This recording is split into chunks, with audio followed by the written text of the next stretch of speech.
Yeah, hello. We're just here in Melbourne at our Australian annual training day workshop, which is the second day.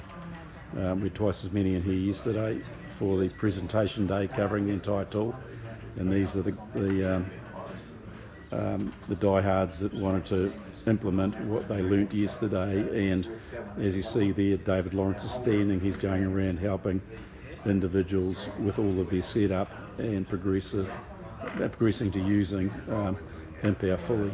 So yeah, it's a good day here with everyone actually getting into it and progressing the system on the spot.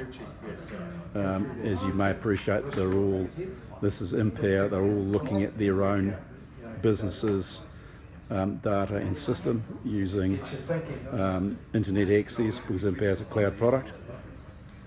Yeah, it's an overview.